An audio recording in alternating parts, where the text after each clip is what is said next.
Hi, this is Amaragita. I'm here to introduce you to the self-organizing system within Extinction Rebellion.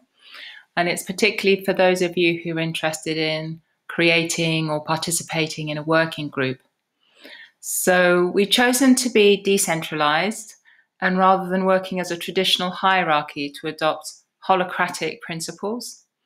So basically, Extinction Rebellion is made up of lots and lots of teams of people working to make really inspiring stuff happen.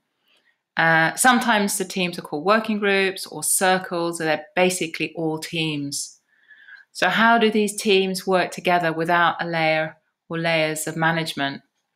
So what we've done, and what is part of the holocratic principle, is to organize along the lines of nested circles. So I'll show you diagram here. What that shows is that there's a very broad circle, which is called the anchor circle, and that's comprised of coordinators from each of the other main big circles. So actions, movement, and political, these circles will all send representatives to meet in the anchor circle and to give information about what's going on there and to coordinate.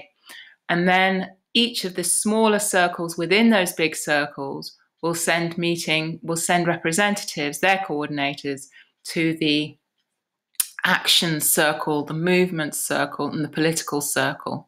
And there'll be even sub-circles within those that will then send representatives to meetings at the art circles. So in that way, people should get information traveling up to the broadest circle, and then to the smaller circle. There should be a good flow of information going both ways. Each circle needs to have a mandate, which is what it is that its purpose is and what it is allowed to, or what it is empowered to make decisions about. So each of these circles, actions, legal, international rebellions, each of them will have a mandate, and they'll be very clear on what it is that they're empowered to make decisions on.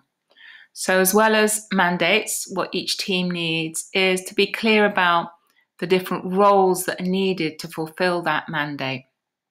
There are two particular roles that are going to make it easy, which are the coordinator roles.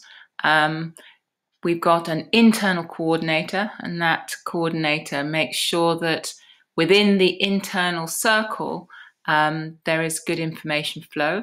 And then there's the external coordinator that goes and sits on the meeting of the broader circle, takes information up there, makes any clarifications, any changes that are needed, and then brings information back into the circle that they're also a part of.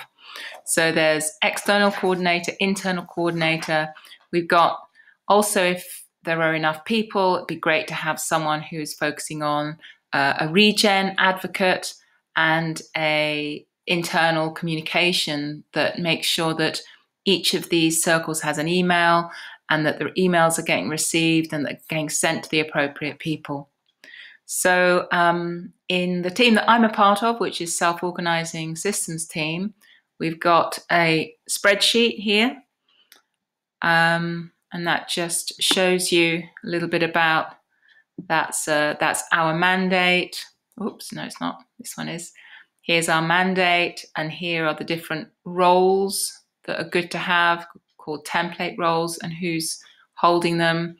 And then each circle will also have specific roles associated with its own internal workings and what it needs to do to make sure that the purpose actually happens.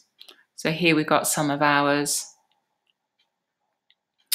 So what we're looking at is to make sure that we can grow, and that we want people to be able to contribute their skills. So in this system of devolved decision making, each circle is autonomous, but at the same time, it's part of a broader circle and a broader purpose. So each circle is acting to a purpose, and those purposes are being energized by roles. In the comment section below, I've put a little bit of some more videos if you want a bit more background about self-organizing systems. I've also put an article and our email address. So if you're interested and you want to do a bit more, and you want to find out, you want more communication from us about what you're doing, then please get in contact with us, and we're really happy to help in any way that we can. It can sometimes feel a little mind-bending, but if we stick with it, it does produce clarity, and it is possible to have really good communication. So good luck, and do get in touch if you need to. Take care, and bye.